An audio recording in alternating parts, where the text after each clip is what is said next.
할렐루야.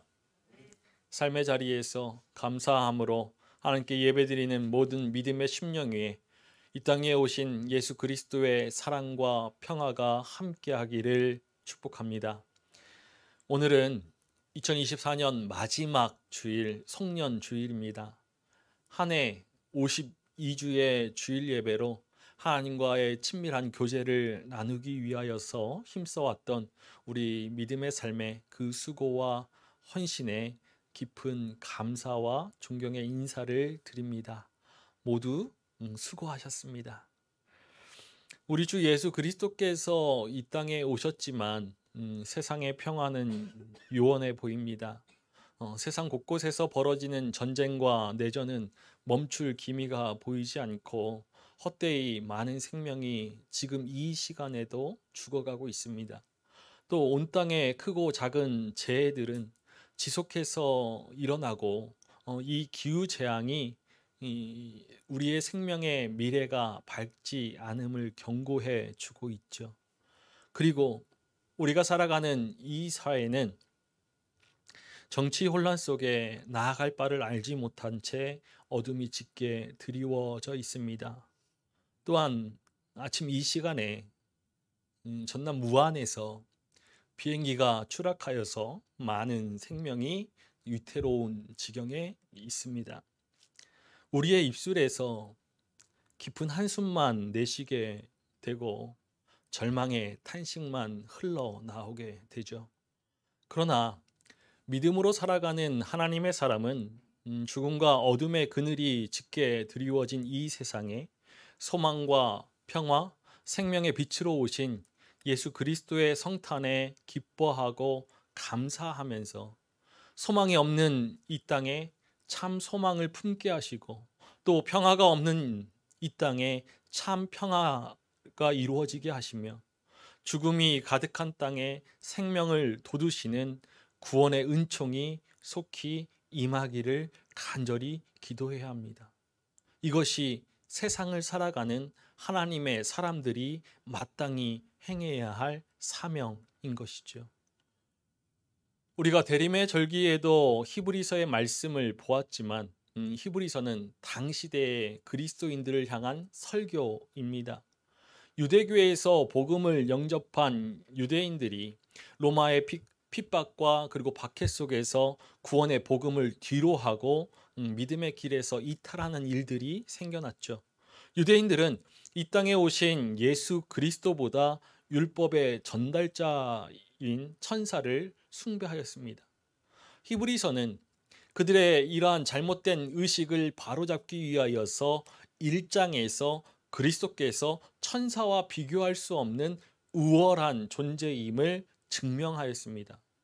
이러한 히브리서가 쓰여진 목적은 유대계 그리스도인들이 예수 그리스도를 깊이 생각하고 바라봄으로써 믿음의 성숙을 이루어서 구원의 복된 삶을 살아가게 하기 위함입니다.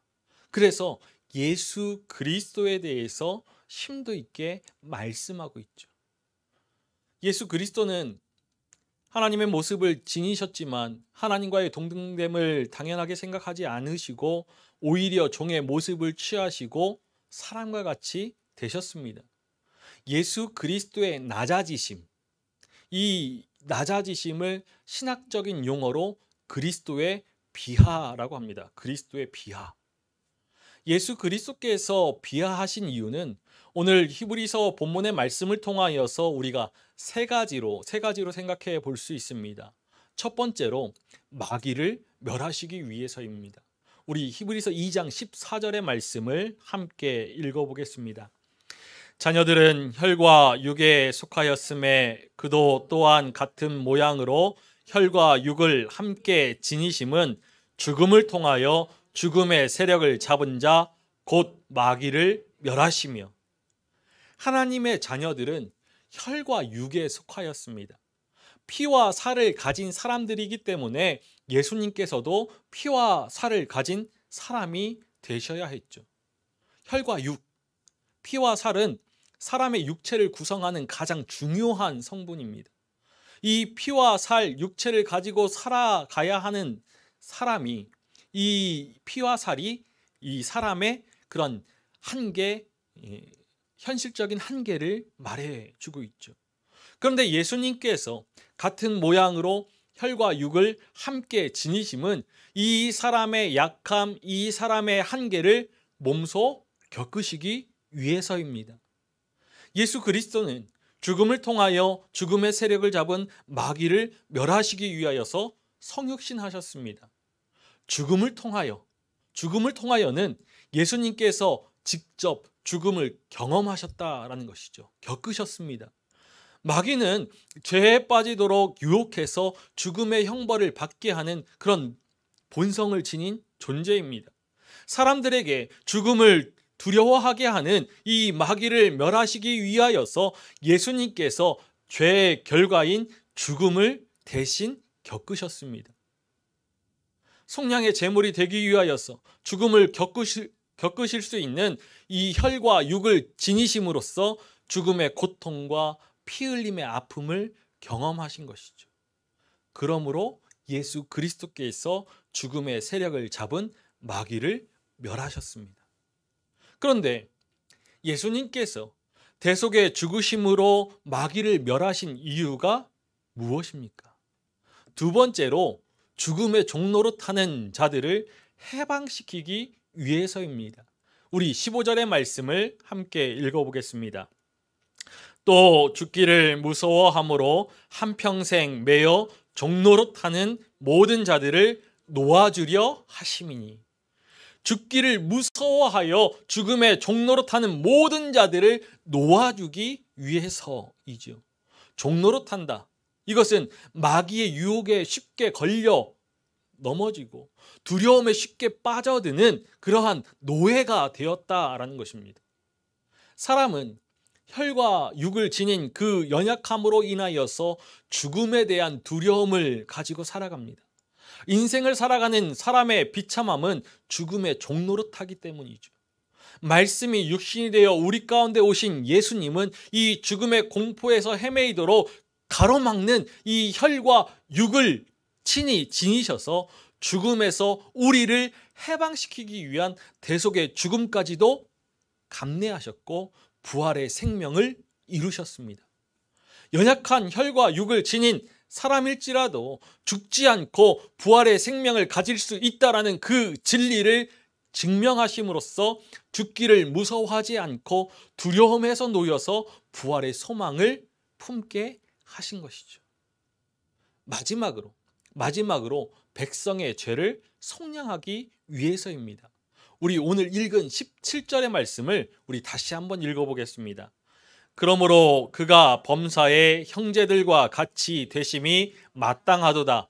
이는 하나님의 일에 자비하고 신실한 대제사장이 되어 백성의 죄를 속량하려 하심이라. 주의 사자가 요셉에게 나타나서 마리아가 잉태한 아이에 대해서 고지해 주었죠. 우리 마태복음 1장 21절의 말씀을 함께 읽어보겠습니다. 아들을 낳으리니 이름을 예수라 하라. 이는 그가 자기 백성을 그들의 죄에서 구원할 자이심이라 하니라. 예수, 그 이름 그대로 자기 백성을 그들의 죄에서 구원할 자입니다. 예수 그리스도의 비하는 마귀가 잡은 그 죽음의 세력을 멸하시고 또 죽음의 종 노릇하던 자들을 해방하여서 백성의 죄를 속량하기 위해서입니다. 하나님의 백성을 마귀의 권세와 죽음과 죄에서 속량하기 위해서 오신 것이죠. 분명 예수 그리스도께서 이 땅에 오신 이유는 그의 백성을 죄에서 구원하시기 위해서입니다. 죄와 죽음에서 속량하시기 위해서 예수 그리스도께서 우리와 같이 되셨죠. 그가 범사의 형제들과 같이 되심이 마땅하도다. 마땅하도다, 이 말은 꼭 필요하다라는 뜻입니다. 예수님께서 범사의 형제들과 같이 되심이, 같은 모양으로 혈과 육을 함께 지니심이 꼭 필요한 일이라는 것이죠. 하나님의 아들이신 예수님께서 우리와 같이 되기 위하여서 베들레헴 에브라다의 말 구유에 나셨습니다. 그리고 이스라엘의 가장 소외된 동네 나사렛에서 목수의 아들로 성장하셨죠. 공생애를 시작하신 예수님은 때가 찼고 하나님의 나라가 가까이 왔으니 회개하고 복음을 믿으라 선포하셨고, 갈릴리를 두루 다니시면서 가르치고 전파하시며 고치시는 사역을 행하셨습니다. 하나님께서 백성의 죄를 사하시고 구원의 은총을 베푸시기 위해서는 모든 죄의 그 값을 대신 갚아줄 대제사장이 필요했습니다. 이 구속의 사역을 자비와 신실함으로 이루기 위하여서 하나님의 아들 예수 그리스도의 성육신이 꼭 필요했던 것이죠. 예수님 역시도 혈과 육을 지니셔서 십자가의 고통을 당하는 것 말고는 속량의 길이 없음을 아시고서 마땅히 이 땅에 오시기로 작정하셨던 것입니다. 대제사장은 모든 백성들을 대신하여서 하나님께 속죄 제사를 드리는 사람입니다. 백성들과 같은 위치에서 제사를 드렸습니다. 이와 같이 예수 그리스도는 혈과 육을 지닌 사람들과 같은 위치에 서셨죠.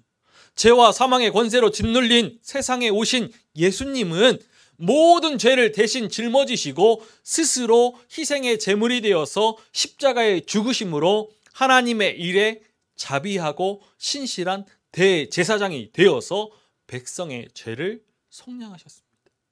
하나님의 일에 자비하고 신실한 대제사장이 되어 백성의 죄를 속량하려 하십니다. 백성의 죄를 속량하신 대제사장 예수 그리스도는 죽음의 고난을 받으심으로 영광과 존귀로 관을 쓰셨죠. 우리 히브리서 2장 9절의 말씀을 함께 읽어보겠습니다. 오직 우리가 천사들보다 잠시 동안 못하게 하심을 입은 자 곧 죽음의 고난 받으심으로 말미암아 영광과 존귀로 관을 쓰신 예수를 보니 이를 행하심은 하나님의 은혜로 말미암아 모든 사람을 위하여 죽음을 맛보려 하심이라. 예수 그리스도는 죽기 위해서 이 땅에 오셨습니다. 태초부터 하나님과 함께 계셨던 말씀이 육신이 되신 이유는 죽기 위해서입니다. 예수님께서 스스로 낮추사 이 땅에 오시지 않고 하나님과 함께 계셨더라면 예수님은 죽으실 수 없습니다. 그러나 혈과 육을 지닌 사람이 되셔서 죽음의 고난을 받으실 수 있었던 것이죠. 예수 그리스도의 목적은 십자가의 죽음입니다. 그렇기 때문에 예수님은 사람으로 태어나셔야 했죠. 이 땅에 오신 예수 그리스도는 죽기 위해서 태어나신 것입니다. 예수님께서 우리가 마셔야 할 고난의 쓴 잔을 대신 마셨기 때문에, 죽음을 맛보셨기 때문에 우리가 죽음의 두려움에서 벗어날 수 있습니다. 하나님께서 예수 그리스도를 죽은 자 가운데서 다시 살아나게 하셨기 때문에 영광과 존귀로 관을 쓰셨죠. 하늘과 땅의 모든 권세를 받으셨습니다. 스스로 낮추사 이 땅에 오셔서 높아지셨고 죽으셔서 부활의 영광에 이르게 되셨죠. 그래서 예수 그리스도는 구원의 창시자가 되셨습니다. 우리 10절의 말씀을 함께 읽어보겠습니다. 그러므로 만물이 그를 위하고 또한 그로 말미암은 이가 많은 아들들을 이끌어 영광에 들어가게 하시는 일에 구원의 창시자를 고난을 통하여 온전하게 하심이 합당하도다. 구원의 창시자 되신 예수 그리스도를 통해서 우리는 하나님의 영광에 참여하게 되는 하나님의 자녀가 된 것입니다. 예수 그리스도의 비하는 스스로 낮추사 천지를 살피시며 그 백성을 속량하기 위한 구원의 사건입니다. 온전한 구원을 그의 백성들에게 선물하신 예수 그리스도는 구원받은 성도들에게 은혜를 더하여 주시죠. 오늘 히브리서가 전하여 주는 은혜 역시도 세 가지로 볼 수 있습니다. 첫 번째는 구원받은 성도를 형제라 불러주시는 은혜입니다. 우리 히브리서 2장 11절의 말씀을 함께 읽어보겠습니다. 거룩하게 하시는 이와 거룩하게 함을 입은 자들이 다 한 근원에서 난지라. 그러므로 형제라 부르시기를 부끄러워하지 아니하시고. 이 땅에 오신 예수 그리스도는 혈과 육에 속한 자, 참 사람이 되어서 우리와 형제가 되었습니다. 거룩하게 하시는 이는 예수 그리스도이시죠. 그리스도는 백성의 죄를 속량하심으로 거룩하게 하시는 사역을 완수하였습니다. 거룩하게 함을 입은 자들, 이들은 이 땅에서 믿음을 살아내는 성도들, 바로 우리죠. 백성의 죄를 속량하시는 예수 그리스도는 하나님의 영광의 광채이시고 그 본체의 형상이십니다. 그리스도의 속량으로 거룩함을 입은 성도들은 하나님의 피조물이죠. 그러므로 예수 그리스도와 성도들은 다 한 근원 하나님에게서 나서 형제가 되었습니다. 하나님에게서 났다. 이것은 거룩의 관점에서 우리가 이해해야 합니다. 그리스도 예수께서 백성들의 죄를 속량하셔서 거룩하게 하시는 사역을 행하신 것, 그것은 거룩하신 하나님의 뜻입니다. 성도들은 그리스도의 속량으로 하나님의 거룩하심에 참여하게 되었죠. 그렇기 때문에 한 근원 하나님에게서 났다라고 하는 것입니다. 사람과 결코 동등하실 수 없는 하나님의 본체이신 예수 그리스도는 우리가 주로 시인하고 섬겨야 할 분인데, 예수님께서 우리를 격없이 친근하게 형제라고 불러주십니다. 죽음을 두려워하고 죽음의 권세에 짓눌린 죄인들을 형제라 부르시기를 부끄러워하지 아니하시고 주의 이름을 선포해 주시죠. 우리 12절의 말씀을 함께 읽어보겠습니다. 이르시되 내가 주의 이름을 내 형제들에게 선포하고 내가 주를 찬송하리라 하셨으며. 죄인인 우리가 알 수도 없고 찾지도 않으며 멀리하였던 하나님의 살아계심과 그의 거룩하신 이름, 그의 주권을 우리와 같이 대신 그리스도를 통하여서 우리가 알 수 있게 되었습니다. 이제 예수 그리스도께서 교회, 즉 성도들과 연합하여서 함께 찬송하십니다. 하늘 보좌 우편에 앉아 계신 예수님은 거룩하게 함을 입은 성도들이 거룩하신 하나님을 찬송할 때 함께 찬송하시는 분이십니다. 속량받은 그 성도들의 모임에서 함께 하나님을 찬송함으로 한 형제가 되었음을 나타내시는 것이죠. 이 땅에 오신 예수 그리스도는 우리와 같은 모양으로 혈과 육을 함께 지니심으로 하나님의 자녀들과 형제, 가족이 되었습니다. 죄인인 우리를 종으로 대하지 아니하시고 형제로 대해주시는, 형제라고 불러주시는 은혜를 베푸셨습니다. 두 번째로, 속량받은 성도들을 붙들어 주시는 은혜입니다.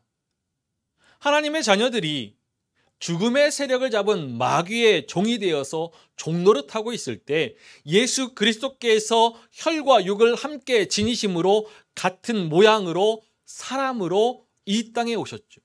앞서도 우리가 살펴보았지만 예수 그리스도의 오심은 죽음의 문제를 해결하기 위해서 오신 것입니다. 죄로 인하여서 영원한 죽음을 맞이할 수밖에 없는 하나님의 자녀들을 위하여서 대신 죽으심으로 죽음의 문제를 해결하여 주셔서 죄와 사망의 권세에서 놓아주셨죠. 죽음을 두려워하며 사망의 어두운 그늘 아래 살아가는 우리의 문제를 해결하셔서 죽음에서 자유하게 하셨습니다. 우리 히브리서 2장 13절의 말씀을 읽어보겠습니다. 또 다시 내가 그를 의지하리라 하시고 또 다시 볼지어다 나와 및 하나님께서 내게 주신 자녀라 하셨으니. 하나님의 자녀 삼아주시고 죽어도 다시 사는 부활의 은총을 주시며 영원한 하나님 나라에서 살아갈 영광을 베푸셨죠. 이 속량의 은총은 아브라함의 자손인 백성들을 위한 것입니다. 우리 16절의 말씀을 읽어보겠습니다. 이는 확실히 천사들을 붙들어 주려 하심이 아니요 오직 아브라함의 자손을 붙들어 주려 하심이라. 하나님께서 이 땅에 예수 그리스도를 보내심은 천사들을 위한 일이 아니라 백성들, 성도들을 위한 일입니다. 천사는 예수 그리스도의 구속 사역을 돕는 역할을 하고 또 성도들의 구속을 돕는 역할을 할 뿐이죠. 그리스도께서 스스로 낮아지셔서 죽으심으로 구원의 길을 열어주신 것은 천사들이 아니라 복음을 영접한 아브라함의 자손들, 성도들을 붙들어 주시기 위해서입니다. 우리가 주님의 손을 붙드는 것이 아니라 주님께서 우리의 손을 붙들어 주십니다. 이로 인하여서 우리는 세상의 험한 풍파 속에서도 흔들리지 않고 낙심하지 않으며 요동치 않습니다. 우리를 붙들어 주시는 그리스도의 은혜로 어떠한 상황 속에서도 하늘의 평안을 누리고 하늘의 기쁨을 맛보며 살아갑니다. 우리가 연약한 심령으로 이 세상을 살아갈 때 여전히 남아있는 죄의 본성으로 인하여서 걸려 넘어질 때 있습니다. 그러나 예수 그리스도께서 대제사장이 되셔서 대신 죽으심으로 완전하게 죄의 값을 치르셔서 우리 죽음의 문제를 해결해 주셨습니다. 구원의 확신이 흔들릴 때마다 예수 그리스도께서 이 속량의 은총을 확신케 하시고 우리를 붙들어 주십니다. 우리의 모든 죄를 사하셔서 은혜의 보좌 앞에 담대히 나아가 하나님과의 친밀한 교제를 나눌 수 있게 하시죠. 바로 이것이 세상을 살아가는 하나님의 사람들이 누리는 은혜인 것입니다. 속량받은 성도들을 붙들어 주시는 은혜이죠. 마지막으로 시험받아 고난당하는 성도들을 도우시는 은혜입니다. 우리 18절의 말씀을 함께 읽어보겠습니다. 그가 시험을 받아 고난을 당하셨은즉 시험받는 자들을 능히 도우실 수 있느니라. 말씀이 육신이 되어서 이 땅에 오신 예수 그리스도는 우리가 경험하는 모든 일에 우리와 똑같이 크고 작은 시험을 받으셨습니다. 그래서 속량받은 성도들이 이 세상을 살아가면서 마주하는 영적인 시험, 육적인 시험 모두를 잘 알고 계시죠. 그러나 예수님은 죄가 없으신 분이십니다. 우리 히브리서 4장 15절의 말씀을 함께 읽어보겠습니다. 우리에게 있는 대제사장은 우리의 연약함을 동정하지 못하실 이가 아니요 모든 일에 우리와 똑같이 시험을 받으신 이로되 죄는 없으신. 그래서 혈과 육을 지니신 예수 그리스도께서 시험 받는 우리를 능히 도우실 수 있습니다. 이 능히라는 이 말은 능력이 있어서 쉽게라는 뜻으로 할 수 있다라는 의미죠.